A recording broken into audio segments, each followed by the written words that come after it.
শেখ হাসিনা এবং আওয়ামী লীগ এই নামটি বাংলাদেশে যতবার উচ্চারিত হবে ততই তাদের গুরুত্ব প্রমাণিত হবে এবং রাজনীতিতে তাদের পুনর্বাসন এবং ফিরে আসাটা অনিবার্য হয়ে পড়বে এবং বাস্তবে ঘটনা কিন্তু সেদিকেই যাচ্ছে বলে আমার কাছে মনে হচ্ছে। বড় বড় নেতাদের বাড়িঘর জ্বালিয়ে পুড়িয়ে ছারখার করে দেয়া হয়েছে, অনেকের ব্যবসা প্রতিষ্ঠানে আগুন লেগেছে, আগুন দেয়া হয়েছে, তছনছ করা হয়েছে, বন্ধ করে দেয়া হয়েছে।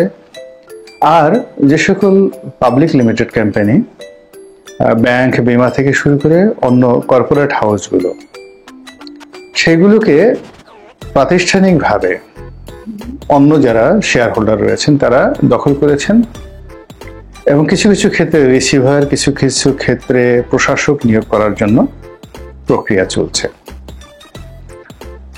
দ্বিতীয়ত, আমাদের দেশে একটা গণ অভ্যুত্থান হয়েছে। এটিকে আমি আসলে গণ অভ্যুত্থান না বলে এটিকে বলবো গণ বিস্ফোরণ। এর কারণ হলো অভ্যুত্থান এবং বিস্ফোরণ এই দুটো ভিন্ন জিনিস। অভ্যুত্থান যখন হয় তখন সুনির্দিষ্ট একটি দাবির ভিত্তিতে মানুষ দীর্ঘদিন লড়াই এবং সংগ্রাম করতে থাকে এবং যে সকল দাবির বিরুদ্ধে লড়াই করতে থাকে সে সকল দাবি পরবর্তীতে রাষ্ট্রীয়ভাবে কিভাবে বাস্তবায়ন করতে হবে সেই ব্যাপারে রাজনৈতিক দলগুলো, জনগণ সচেতন থাকে এবং তাদের একটা পূর্ব প্রস্তুতি থাকে। যেমন আমরা মুক্তিযুদ্ধ করেছি, মুক্তিযুদ্ধ হয়ে যাওয়ার পরে আমাদের কি কি করতে হবে সেটি নিয়ে আমাদের একটা পূর্ব প্রস্তুতি ছিল, ফলে খুব বেশি দেরি হয়নি এটি সংবিধান প্রণয়ন করতে, এটি রাষ্ট্র ব্যবস্থা গড়ে তুলতে, আরো অনেক কিছু। আবার এরশাদ জমানাতে আমাদের যে গণ অভ্যুত্থান হয়েছে সেটার প্রেক্ষিতে আমরা যা কিছু করেছি সেখানে আমাদের আসলে 15 দিনের বেশি সময় লাগেনি সবকিছু ঠিকঠাক করে নিতে। আর গণবিস্ফোরণটা হলো মানুষ যখন রাগ হয়ে কোনো একটি কাজ করে, দীর্ঘদিনের পুঞ্জীভূত ক্ষোভ, হতাশা, বেদনা, এগুলোর ফলে মানুষ যখন আশা হারিয়ে ফেলে, পরিকল্পনা হারিয়ে ফেলে, এমনকি অনেকে আত্মহত্যা করার মতো পর্যায়ে চলে যায়। তো এরপর যখন একটা সুযোগ এসে যায়, মানুষ যখন ক্রোধ দেখানোর, রাগ দেখানোর সুযোগ পেয়ে যায় এবং সেই রাগ দেখানোর ফলে যে পরিবর্তন হয়, রাজনৈতিক পরিবর্তন হয়, এটি গণবিস্ফোরণ। এখন আপনি যদি বাংলাদেশের এই সাম্প্রতিক সময়, যেটিকে কেউ দ্বিতীয় মুক্তিযুদ্ধ বলছেন, কেউ ছাত্র আন্দোলন বলছেন, কেউ গণ অভ্যুত্থান বলছেন, এটিকে আমি গণবিস্ফোরণ বলতে আগ্রহী। আমার কাছে গণবিস্ফোরণের সে অন্য কোনো কিছু মনে হচ্ছে না। এর কারণ হলো এই গণবিস্ফোরণের পর কি করতে হবে। আমাদের একজন শাসক লাগবে, একটি মন্ত্রী পরিষদ লাগবে, কাউকে বাদ দিতে হবে, কাউকে নিতে হবে।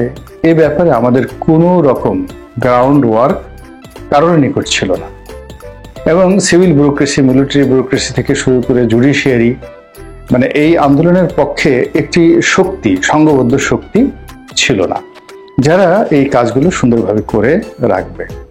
তো সেইগুলো করতে না পারার কারণে কি হচ্ছে, একটি অপ্রত্যাশিত, একটি অভাবিত এবং এখন মনে হচ্ছে কারো কারোর জন্য একেবারে অযাচিত কিছু মানুষজন ক্ষমতার একেবারে পাদপীঠে চলে এসেছেন। সরকারিভাবে অনেকে ক্ষমতাপ্রাপ্ত হয়েছেন, রাষ্ট্রীয়ভাবে অনেকে ক্ষমতাপ্রাপ্ত হয়েছেন, সামাজিক এবং রাজনৈতিকভাবে অনেকে ক্ষমতাপ্রাপ্ত হয়েছেন।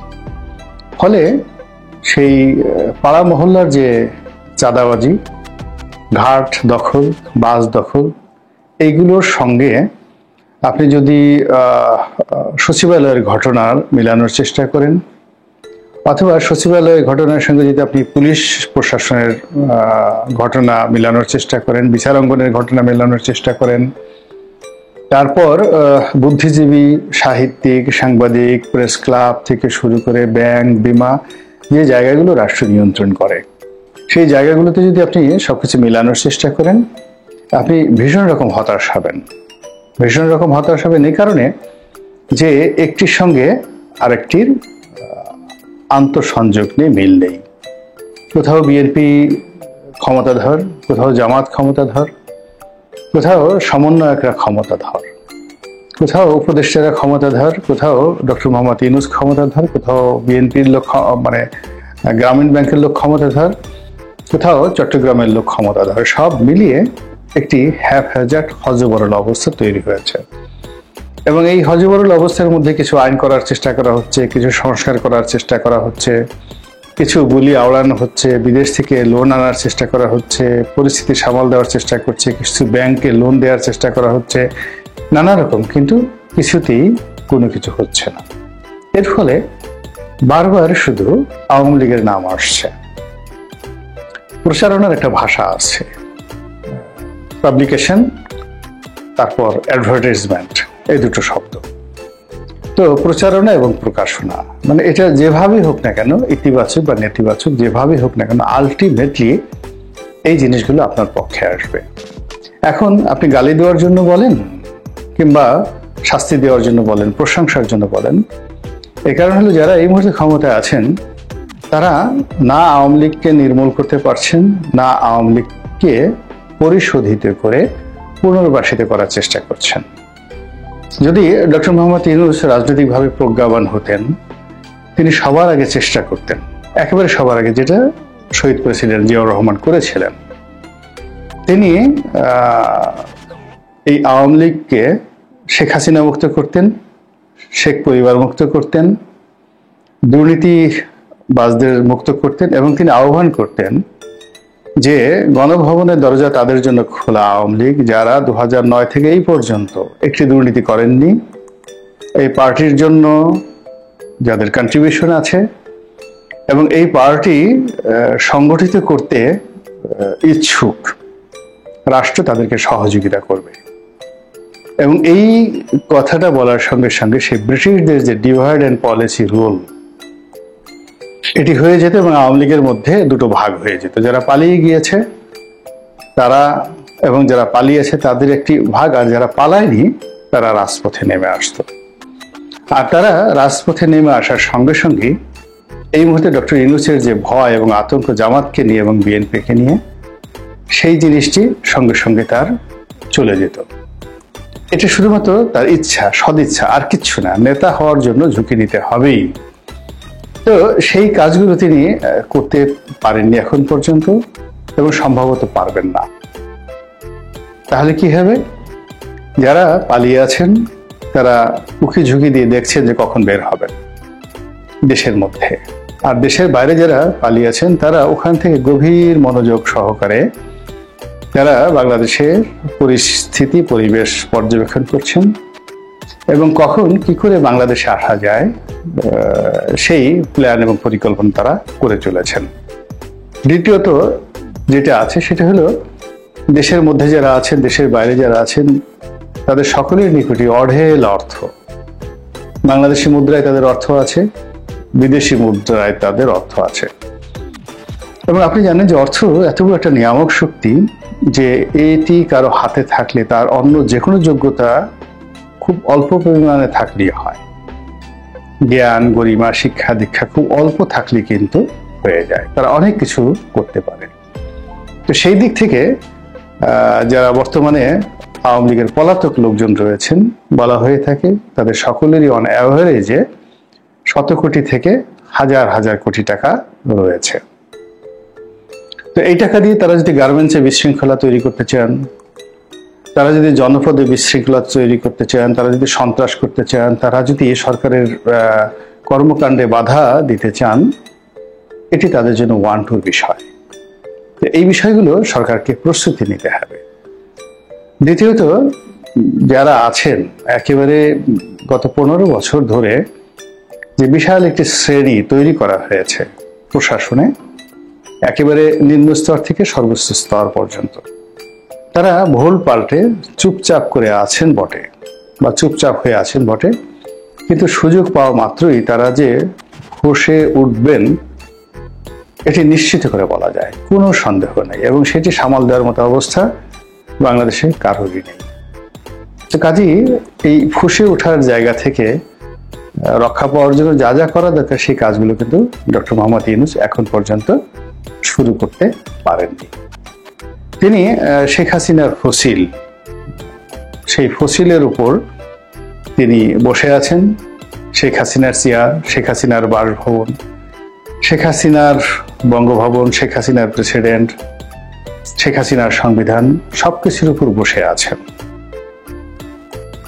তার সঙ্গী কারা, সাথী কারা, তার প্রমোটার কারা? আপনি 0030 তার যে সূত্র, 3টি শূন্য যদি যোগ করেন সমান সমান শূন্যই হবে।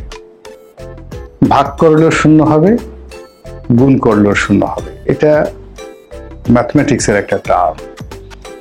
এখন তার যারা শুভানুধ্যায়ী, সাহায্যকারী এবং একান্ত ঘনিষ্ঠজন, বন্ধু বান্ধব রয়েছে, তাদের মধ্যে কোনো সেনাপতি নেই, তাদের মধ্যে কোনো রাজনীতিবিদ নেই, তাদের মধ্যে কোনো দার্শনিক নেই, তাদের মধ্যে কোনো ধনী ব্যক্তি নেই। তাদের মধ্যে ডক্টর ইউনূসকে ধমক দিতে পারেন, পরামর্শ দিতে পারেন, নেই কেউ।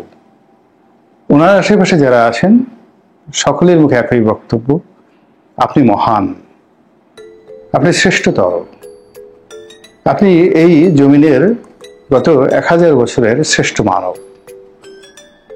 হুজুর, আপনি যা বলবেন তাই হবে, আপনি যা ইচ্ছা করবেন তাই ঘটবে, আপনি যা দোয়া করবেন তাই ফলবে।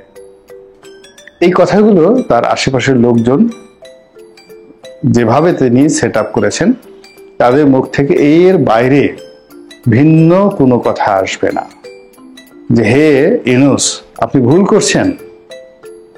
এখন আমরা যারা বাইরে থেকে বলছি, সঙ্গত কারণে ডক্টর ইউনূসের কাছে এই বিষয়গুলিকে মনে হতে পারে যে চক্রান্ত, মনে হতে পারে অবন্ধুসুলভ আচরণ, মনে হতে পারে অসহযোগিতা ইত্যাদি। কিন্তু তার স্ত্রী, তার সন্তান, তার প্রিয়জন যখন তাকে এই ধরনের কোনো কথাবার্তা বলতেন, তার বন্ধুরা যখন এই কথাগুলো বলতেন, তার কষ্ট লাগতো বটে, কিন্তু তিনি একান্তে ভাবতেন এবং তার সে ভাবনা থেকেই কিন্তু পরিবর্তন আসতো। কিন্তু তার এই 86 বছর বয়স কিংবা 88 বছর বয়স এবং দেশের যে অবস্থাটি তিনি পেয়েছেন, আমার কাছে মনে হচ্ছে গত 50 বছরের মধ্যে সবচেয়ে ক্রুশিয়াল একটা সময়। এই সময় এবং তার বয়স, তার সঙ্গে সঙ্গে সংকট, সীমাহীন সংকট, দৃশ্যমান এবং অদৃশ্য সংকট। এই সকল সংকট যদি তিনি সুষ্ঠুভাবে মোকাবেলা করতে না পারেন, তাহলে আওয়ামী লীগের যে পায়ের আওয়াজ, সেই পায়ের আওয়াজ ক্রমশ প্রবল থেকে প্রবলতর হবে এবং আওয়ামী লীগের পায়ের আওয়াজ যত বেশি প্রবল হবে, তিনি তত বেশি নিঃসঙ্গ হবেন। যত বেশি নিঃসঙ্গ হবেন, তত বেশি ভীত সন্ত্রস্ত হয়ে পড়বেন এবং যত বেশি ভীত সন্ত্রস্ত হয়ে পড়বেন, ততই তার কাজ করার স্পৃহা, উদ্যম, উদ্ভাবনী শক্তি সব কিছু কমে যাবে।